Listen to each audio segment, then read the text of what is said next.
Ugye a foci meccseket nem kapufára játsszák, hanem gólra. Nekem már 2-t sikerült elérnem, de hát minden esetre a közösség a szép fociért is kimegy. Ugye néha, ha látnánk kapufákat legalább az NB1-es meccseken, már boldogok lennénk.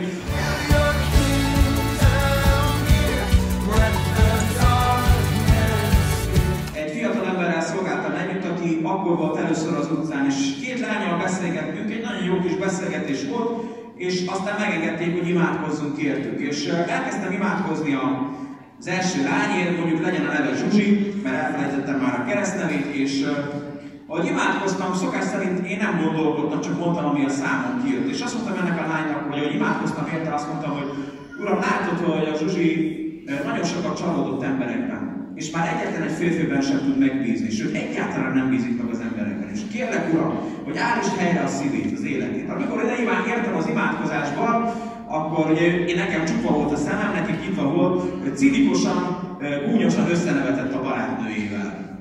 Hát egy kicsit összementem, és akkor mondom, jó, mondtam magam, akkor sikerült lőnöm egy kapufát, na mindegy, menjünk tovább. Utána a barátom imádkozott a másik lányért, aki mondjuk most legyen Laura, és ahogy érte imádkozott a barátom, akkor az úr megint adott, úgy éreztem, hogy adott megint egy üzenetet, az előtt, és ahogy befejezte a barátom az imádat, akkor rögtön mondtam nekik, megkérdeztem, hogy figyeljetek, valamelyikőtöknek a családjában nincs egy súlyos beteg, akiért imádkozhatnál? És akkor egymásra néztek, azt mondja az egyik, nincs. A másik azt mondja, hát nálunk sincsen.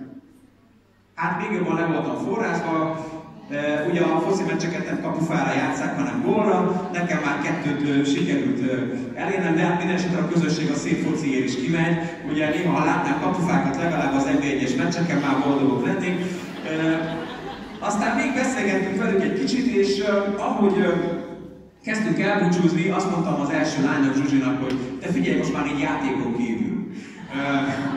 Hadd kérdezem már meg tőled, hogy amikor mondtam, hogy valakivel csalódtál, imádkoztam érted, és hogy nem tudsz megbízni az emberekben, ez nem volt igaz? Mert azért tudod úgy piszkált, hogy most mi van? Hát most Istenem, most én vagyok a hülye? És akkor azt mondja a lány, esüti a szemét, azt mondja, hogy de igaz volt. Azt mondja, hogy teli találat volt, amit imádkoztál.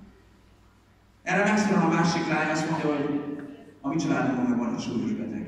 És azt mondja, hogy a testvérem rákos. Imádkoznátok érte? És akkor már sírtunk persze minden ilyen. És ott volt az Istennek a jelenléte, és azt mondták, hogy figyeljetek, tudjátok, hogy miért van ez? Mi nem tudunk rólatok semmit. De az a Szent Szellem, aki bennünk él. És az az Isten, az a Jézus, akinek a nevében idejöttünk, ő ismert. És őt érdekli a sorsotok, és ő segíteni akar nektek. És fantasztikus volt így imádkozni értük. Iszonyat mennyiségű bizonyság van.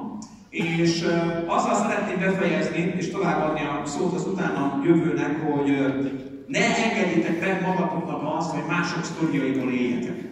Ne engedjétek meg magatoknak azt, hogy csak könyvekben olvassátok, hogy Isten hogyan cselekszik. Ti az Istennek az emberei vagytok.